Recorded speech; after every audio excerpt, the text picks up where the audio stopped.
Indonesia, ternyata kalah pasar mobilnya dibanding Malaysia yang jumlah penduduknya hanya 34 juta. 10 mobil yang terjual di Malaysia berasal dari merek lokal mereka. Itu justru menunjukkan pentingnya strategi jangka panjang dalam membangun industri. Tidak usah Indonesia akan punya pabrik mobil sendiri. Indonesia akan punya pabrik motor sendiri. Udah, stop kampanyenya, Pak.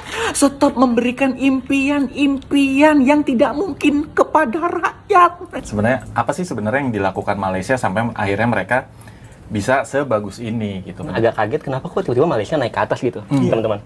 Tapi sebenarnya itu tuh bukan hal yang tiba-tiba gitu. Itu emang udah apa ya? Malaysia tuh udah increasing dari tahun lalu. Well, I thinking about you, and I think I have to listen because. Halo, hai semuanya. Apa kabar teman-teman? Jumpa lagi bersama Sari di channel ini. Sari doakan dimanapun kalian berada tetap diberikan kesehatan ya, diberikan semangat untuk menjalani hari-hari ke depannya ya. Oke. So teman-teman, nah di video kali ini kita akan membicarakan pasar kereta otomotif ya. Nah, disebabkan saya sangat suka kalau bicarakan pasal ini ya. Oke, tadi malam saya terserempak satu grup ya dekat TikTok sana. Nah, mereka itu ada membicarakan pasal Malaysia juga ya. Ya, mostly orang-orang netizen IQ 78 lah ya. Lepas saya masuk situ pakai account lain lah. Saya berikan komentar dekat sana mengenai apa yang mereka bahas. Oh, ada orang ketawakan saya. Dia cakap, Proton itu tidak laku, Pero 2 itu apa itu? Ketawa-ketawa lah gitu ya. Saya pun biasalah, memang kayak gitulah netizen-netizen Konoha yang tak terima fakta. Dan yang ketawa pun mungkin tak ada kereta itu. Saya katakan, lepas katanya buat apa kereta Malaysia nggak laku? Bukan tak laku sebenarnya, mereka itu tak ada uang untuk membeli, tak sanggup kan. Makan besok aja pun mungkin mereka berpikir, apalagi lah kan beli kereta. Ya kan, mereka yang ketawa itu mereka menutup rasa malu mereka. Bayangkan, negara dengan populasi 280 juta penduduk seperti Indonesia, ternyata kalah pasar mobilnya dibanding Malaysia yang jumlah penduduknya hanya 34 juta. Ini seperti tim bola dengan banyak pemain tapi kalah oleh tim kecil yang strateginya lebih rapi. Bukan soal jumlah tapi soal efisiensi dan positioning. Ya, untuk pertama kalinya Malaysia resmi jadi pasar mobil terbesar di ASEAN, nyalip Indonesia. Hampir 7 dari 10 mobil yang terjual di Malaysia berasal dari merek lokal mereka, Pero 2 dan Proton. Bayangkan dominasi 63% pasar hanya dari dua brand tersebut. Ada yang bilang, ya jelas mereka bisa begitu karena pemerintahnya dukung penuh industri otomotif lokal. Betul, tapi bukankah itu justru menunjukkan pentingnya strategi jangka panjang dalam membangun industri? Tidak usah ribet bicara soal transformasi industri otomotif. Simpelnya Malaysia berani memberi ruang buat merek lokal berkembang. Dan hasilnya mereka bukan cuma jago kandang, tapi juga jadi pemain kunci ASEAN. Pertanyaannya, kapan Indonesia bisa melahirkan Proton dan Pero 2-nya sendiri? Karena kalau terus jadi pasar empuk merek luar, kita hanya jadi pembeli setia, bukan penguasa pasar. Indonesia akan punya pabrik mobil sendiri. Indonesia akan punya pabrik motor sendiri. Indonesia sudah terus akan bikin pesawat terbang sendiri, kapal-kapal sendiri, kereta api kita sendiri, jam tangan sendiri, pakaian sendiri, sepatu sendiri. Kita akan berdiri di atas kaki kita sendiri. Pak Presiden Prabowo, Bapak ini sudah menjadi presiden, bukan kampanye lagi. Udah, stop kampanyenya, Pak. Stop memberikan impian-impian yang tidak mungkin kepada rakyat. Stop membualnya. Pak, Bapak sekarang ini posisinya presiden loh. Tidak perlu banyak omong kalau memang Pak Presiden punya cita-cita yang bagus. Ya, langsung dikerjakan, langsung dibuktikan, langsung bikin kebijakan. Beres. Kalau Bapak cuma pidato-pidato doang, apa bedanya Bapak dengan calon presiden waktu 2014, 2019, 2024? Halo.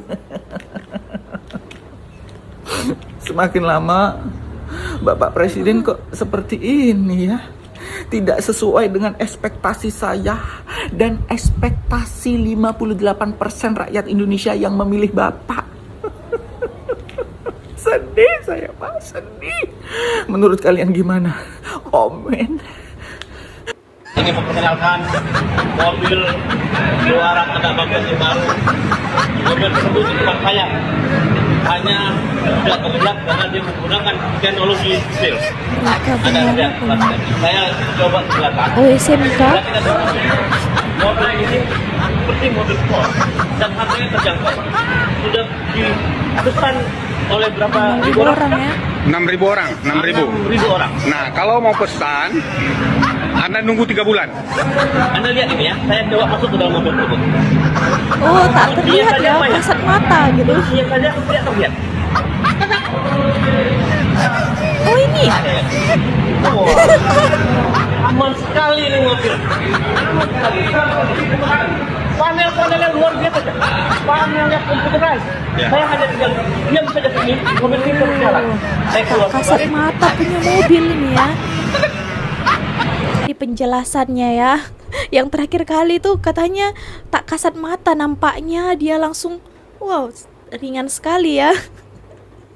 Oke, hanya dia saja yang boleh nampak mobil itu. Kita yang menonton ini tak boleh nampak.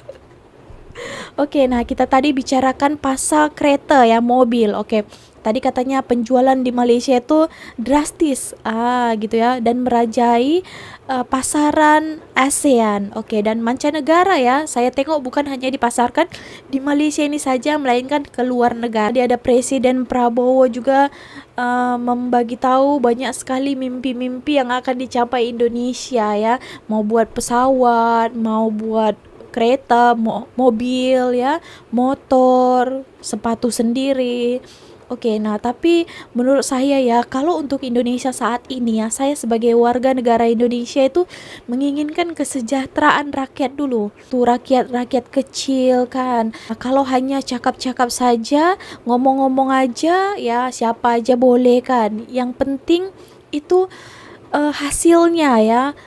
Wujud atau tidak wujud, dan berjalan atau tidak berjalan. Nah begitu. Nah kalau menurut saya ya, mobil di Malaysia ini adalah mengandalkan kualitas.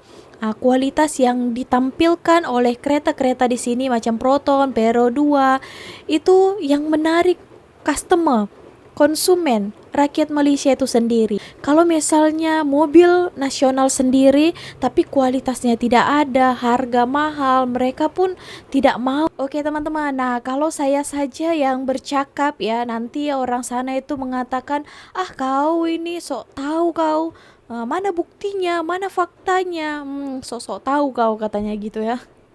Oke, nah kita akan dengarkan, ini adalah beberapa pemuda Indonesia yang menjelaskan langsung ya teman-teman. Ini katanya penjualan mobil Indonesia anjlok, sedangkan Malaysia melesat jadi raja ASEAN ya. Wow, raja ASEAN ya. Ini akan membuat Kokori dan kawan-kawan dia ya akan ketar-ketir gitu ya. Oke, langsung kita tonton videonya.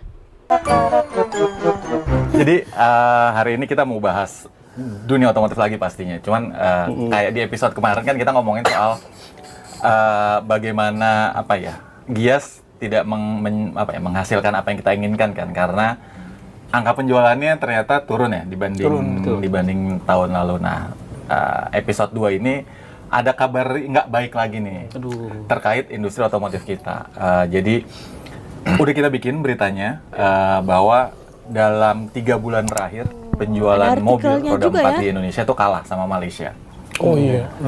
Itu jadi kabar yang mengejutkan sih sebenarnya, karena sebelumnya kan Indonesia bersaingnya sama Thailand kan kalau ngomongin data angka penjualan. Dan selalu jadi raja juga masih Indonesia, Mas. Betul. Sementara domestik, sekarang untuk domestik.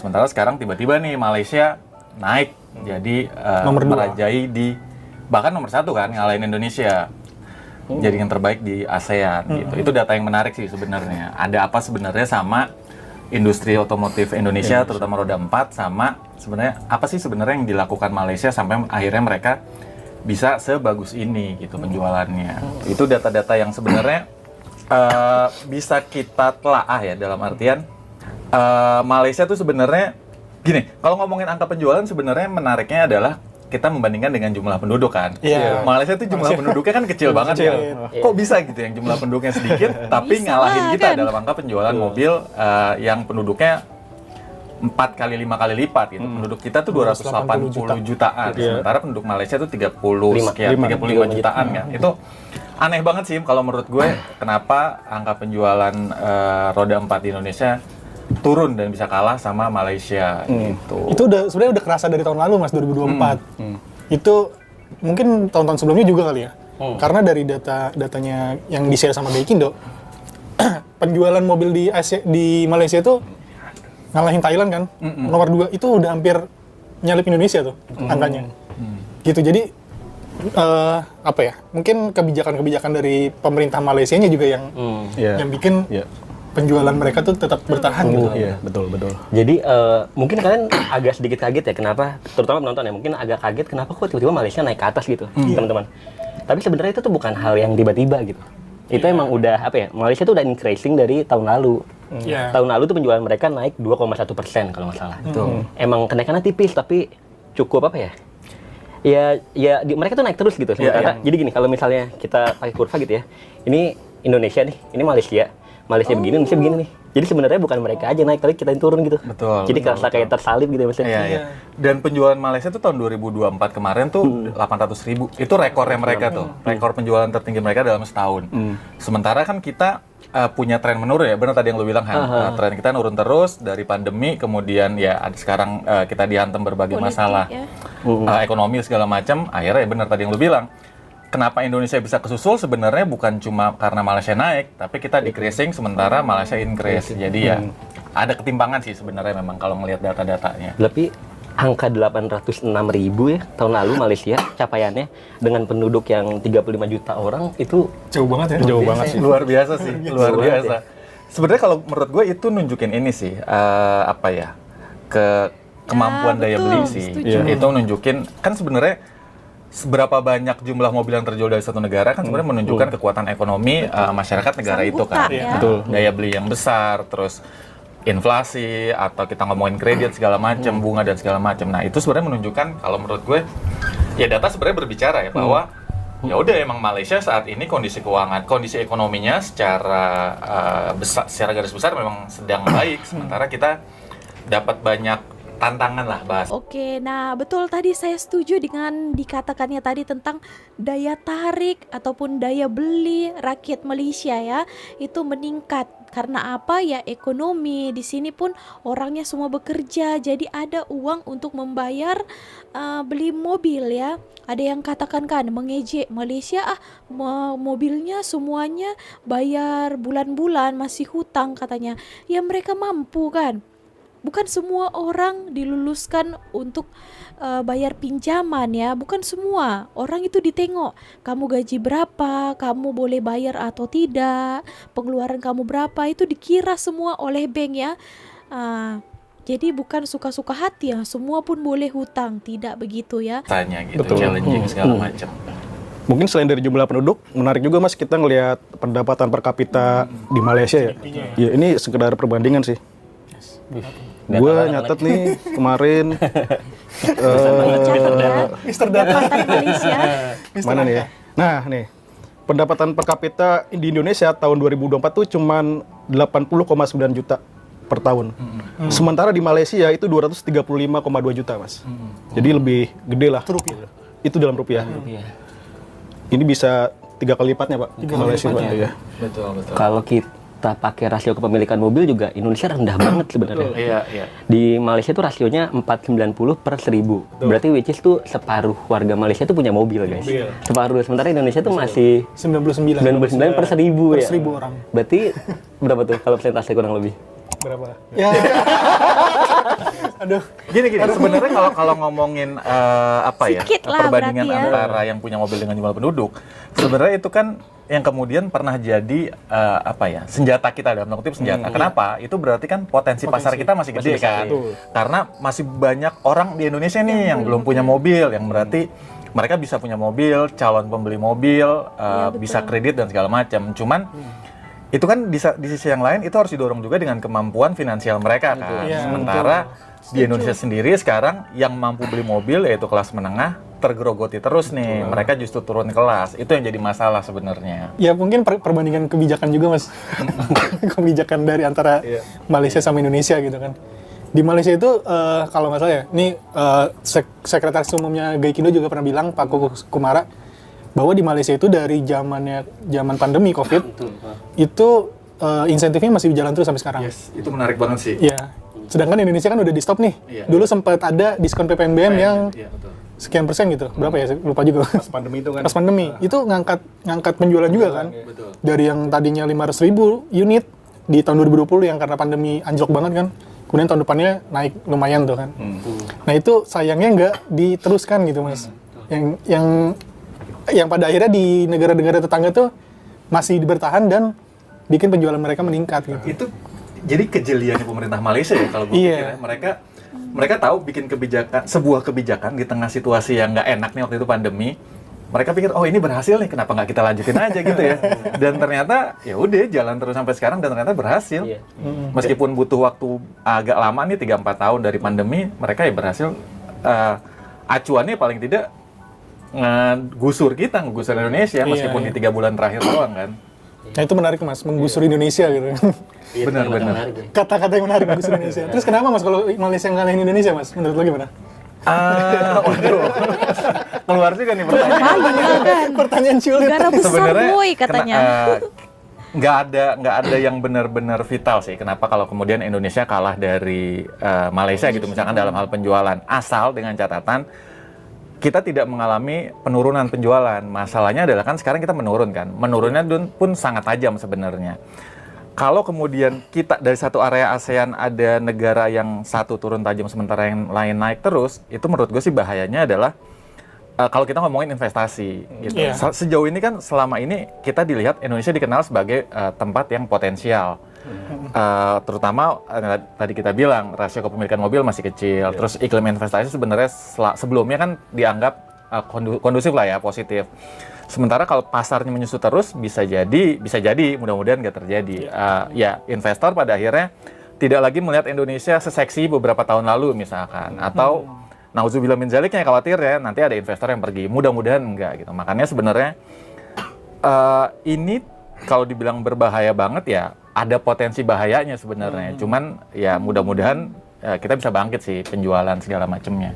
Lebih ke daya saing mas ya? Lebih ke daya saing, betul banget. Apalagi kalau kita ngomongin Malaysia, sebenarnya kan mereka kalau gua amati dalam beberapa tahun terakhir mereka justru lagi garang-garangnya nih, gahar-gaharnya nih dengan berbagai macam kebijakan, mereka lagi garang-garangnya. Mereka berhasil banyak narik investasi masuk gitu. Tesla kalau nggak salah tahun lalu kan. Tesla juga mas. Gili tuh gede banget sih inget gue investasinya. 150 triliun kalau nggak salah. 150 triliun. Terus SpaceX juga macam-macam lah. Jadi itu sebenarnya jangka panjangnya kekhawatirannya ke sana sih, bahwa kita kehilangan daya saing sebagai tempat investasi gitu. Makanya butuh diambil langkah-langkah strategis lah sama yang punya kebijakan. Harusnya harusnya gitu. Termasuk kembali mengaktifkan itu ya, PPNBM, DTP itu ya. Iya, itu harapannya. Mungkin itu bisa dijalanin lagi ya. Harapannya dari sana ya. Dari pelaku industri memang harapannya ada bantuan dari pemerintah lah agar industri otomotif ini bisa bangkit lagi gitu kan. Karena skema insentif yang diterapin di Malaysia itu sebenarnya simpel banget kan. Jadi mobil yang rakitan lokal tuh mas, diskon PPNBM 100%, terus yang ekspor tuh 50%. Jadi syaratnya semudah itu. Impor ya, 50%. 50%. Jadi ya cukup membantu sih buat. Iya, di satu sisi mungkin ya jelas banget itu ngebantu penjualan ya. Di sisi yang lain gue lihat sih pemerintah Malaysia itu juga ngedorong industri dalam negerinya sendiri untuk tumbuh kan, karena mereka punya 2 brand lokal ya, bisa dibilang kayak gitu kan. Proton dan Pero 2. Proton dan Pero 2 gitu. Jadi ya angka penjualan kan juga didominasi mereka kan, mereka menguasai market share kalau nggak salah. Sekitar 68%. Iya betul. Kuartal. 2 brand itu menguasai 68%. Kita juga punya loh mobil nasional. Apa? Sebutin coba. jadi menariknya dari banyaknya brand-brand Jepang gitu ya di Malaysia mas, justru malah penjualannya didominasi sama brand lokal. Itu kalau masalah ada 2 produk yang paling jadi idaman di sana, ada Pero 2 Alda sama Proton Saga. Proton Saga itu mobil sedan entry level ya kalau nggak salah ya. Yang harganya itu cuma Yang gue baca tadi cuma 130 jutaan start dari segitu, Mas. Sedan. Oh, sedan masih laku di sana ya? Masih laku. Jadi di sana tuh banyak dijadikan taksi gitu, Mas. Jadi Grab gitu kalau di Malaysia. Tapi jangan salah, Vero 2 kan juga sebenarnya kan dia hasil rebranding dari Daihatsu kan. Sebenarnya juga Jadi itu sangat ada manufacturing. saham Toyota juga di situ, Mas, sekitar 30%. Jadi itu nggak murni lokal banget sih ya. Iya. Kecuali kalau kayak Proton gitu kan dia udah bener-bener ngembagiin sendiri kan. Proton bahkan udah bikin mobil listrik kan? Udah mobil listrik. Udah bikin mobil listrik sendiri. Jadi EMAS 7 namanya. apa? EMAS 7. EMAS 7. Yang dari Geely itu kan ya? Dari Geely. Dia kan emang ininya kan, subsidiarinya dari Geely kan. Betul. Bukannya kita punya mobil nasional juga ya kemarin di Gias? Itu I2C. Masih prototype tuh. Bisa jadi penantang Proton tuh nanti. Doain aja. Amin ya Allah. Doanya yang kuat. Doanya yang kuat. Malaysia tadi udah disebutin ada Proton sama Vero 2 ya, merek lokalnya kan cukup apa ya? Cukup jadi mendominasi ya. Penjualan. Apakah Indonesia perlu Ngeluarin merek sendiri, merek sendiri, merek lokal sendiri. merek lokal, merek nasional gitu? Meskipun sudah pernah. beberapa tahun lalu ada SMK, lalu kemarin di Gias ada I2C. Terus kita Belakang ada punya ada Polytron juga kan Iya. sebenarnya. Perlu nggak sih Mas itu dikembangin biar makin apa ya, penjualannya makin meningkat gitu? Kalau menurut gue sih, ya perlu nggak perlu ya. Kecuali mereka bisa main di pasar yang rendah banget gitu ya. Yang harganya tuh misalnya 100.000 kecil kayak 100 juta kecil ya. Kayak Proton ngeluarin sedan itu rendah banget harganya kan. Mungkin kalau mereka bisa main di pasar yang serendah itu, ada potensi sih untuk menjerat lebih banyak konsumen sih. Nah, masalahnya Proton kan udah lama dia. Itu dia. Bertahun-tahun ya. Bertahun-tahun. Kalau kita bikin merek mobil nasional dengan harga situ kayaknya Berat sih. mustahil sih. Berat sih. Dan apalagi pilihannya juga udah banyak banget nggak sih? Banyak banget pilihannya. Betul. Ngeluarin merek mobil nasional sekarang sebenarnya PR-nya jadi banyak banget gitu. Pertama ya tadi mereknya udah daya saingnya udah tight banget lah, persaingan di industri otomotif sekarang tight banget. Terus ya mobil-mobil yang datang dari luar tuh harganya pun kompetitif banget gitu. Sementara pertanyaan besarnya benar tadi, bisa nggak kita bikin produksi mobil sendiri kemudian dijual dengan harga yang kompetitif gitu. Ketemu nggak nih valuasi pasarnya ketemu nggak nih? Lo bikin produksi berapa banyak untuk dapat harga itu kan PR lagi kan. Maksudnya lo kalau mau bikin produk yang terjangkau umumnya kan harus ngejual dalam volume besar kan. Gitu. Atau pemerintah mau ngasih subsidi gitu misalkan. Ya ini balik lagi sebenarnya ke tatanan kebijakan sih. Kalau tadi dibilang Proton udah lama, ya karena gue yakin Malaysia punya roadmap yang jelas sih. Gitu. Dari awal mereka mau ngapain, mau punya mobil nasional, mau dibawa kemana, mau diarahin kemana. Ya sekarang adalah apa ya bahasanya buah yang mereka petik sebenarnya gitu. Tapi kalau ditanya perlu atau tidak, kalau memang yang nggak ada pun sebenarnya nggak masalah kalau menurut gua. Nggak punya mobil nasional pun sebenarnya nggak masalah. Cuman fokus aja kita mau di mana nih. Mau jadi hub buat ya udah kita jadi tempatnya brand-brand lain investasi di kita ya nggak masalah juga gitu. Terus kita mau ngembangin di industri di luar otomotif nggak apa juga. Cuman masalahnya adalah tantangannya adalah ya udah mau di mana fokus aja menurut gue sih gitu. Kalau menurut gue. Kalau gue sih alih-alih bikin merek mobil nasional ya, mendingan kita fokus buat keluar dari jebakan 1 juta unit sama meningkatin ini rasio kepemilikan mobil sih Mas. Good job. Nah, ini adalah kumpulan orang-orang yang pintar, cerdas ya. Beda dengan kumpulan orang-orang room yang tak tahu lah saya. Just tak tahu dia apa-apa, macam mana bentuk kereta itu. Terus ketawa saja, tak laku. Saya pun tak punya katanya. Tak punya Anda bukan sebab kereta itu tidak bagusnya ya. Bukan sebab tidak berkualitasnya, disebabkan Anda sendiri yang tidak mampu membelinya. Aduh. Nah, inilah bagus kan. Nah, mereka ini tahu data, tahu fakta yang ada di dunia nyata ya, bukan di dunia hayalan kan. Dunia hayalan, dunia impian, asik. Oke, so buka mata, tengok fakta sebenarnya. Boleh tonton nanti video ini fullnya. Nanti Sari buat, nanti kalian boleh tonton video fullnya di channel ini ya. Kalian masuk saja ke sana, di sana boleh tonton full videonya. Oke teman-teman, nah macam itu tadi ulasan mereka. Kalau menurut saya ya Malaysia itu kenapa meningkat? Sekarang di sini lagi gahar-gaharnya katanya itu dengan mobil listrik ya, kereta listrik, kereta elektrik. Nah kereta listrik. Nah, itulah yang saya tengokkan. Sekarang banyak di jalan-jalan itu kereta-kereta listrik juga, dekat mana-mana itu pump station pun udah banyak chargingnya. Itulah yang saya tengok ya. Oke teman-teman, itu aja menurut saya. Bagaimana pendapat Anda? Boleh berikan komen di bawah. Sebelum menertawakan orang, ingat dulu diri sendiri. Kita pun tak mampu, kenapa pula ketawakan orang, kan? Betul atau tak betul? Betul lah kan? Oke, see you on my next video with me, Misari. Bye.